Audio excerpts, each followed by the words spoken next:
Hi, I'm Ron de Parmesan with your Newscats update. Ladies and gentlemen, gather round because we've got some serious news coming straight from the heart of the Middle East.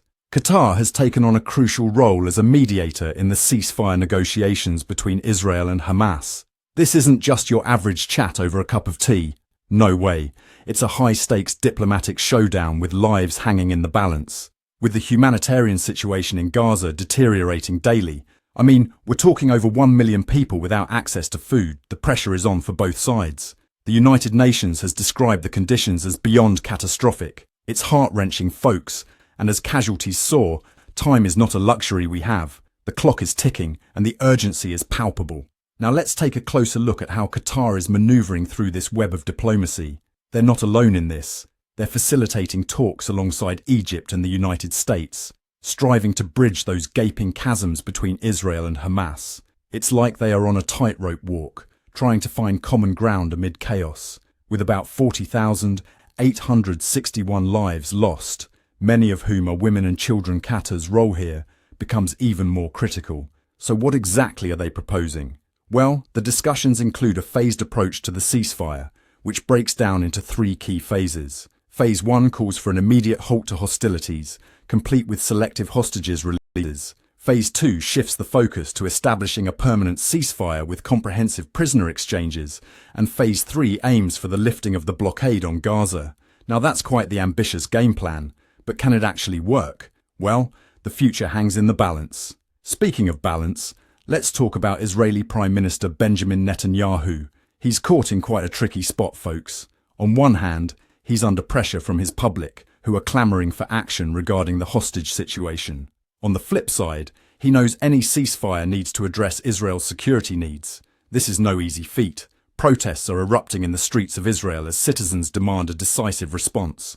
Netanyahu's walking a fine line, caught in a complex dance of politics. The negotiations are already strained, and is definitely feeling the heat. But here's the kicker. Ongoing military operations are providing a wild card that threatens to derail these negotiations.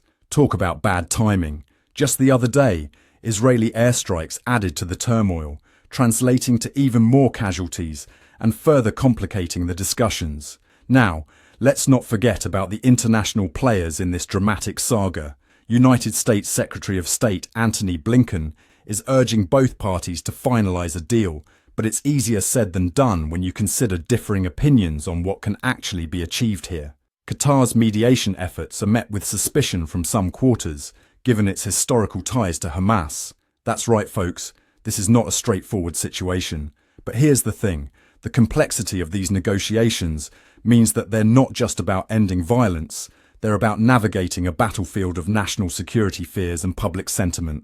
With the world watching closely, every negotiation break and military move carries tremendous implications. And as we gaze into the crystal ball of what's next, let's ask ourselves, can a lasting ceasefire really be achieved?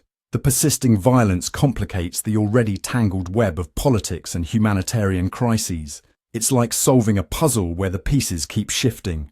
The Qatari mediation certainly adds a glimmer of hope, but it's partly reliant on choices made in the heat of battle. Not to downplay those efforts, but at the end of the day, the decisions made will ultimately dictate the future of Gaza, Israel, and the lives of countless individuals at stake. People are united in want a hope for peace. It's truly a meow-stakeable moment for humanity. So, as this evolving scenario continues to unfold, let's keep our ears perked and our eyes peeled for further developments. What do you think will happen next? Drop your thoughts in the comments below. And hey, don't forget to like and subscribe for more updates on the most compelling global stories. Meow. Together, let's keep the dream for peace alive, shall we? We'll keep you informed as the story develops.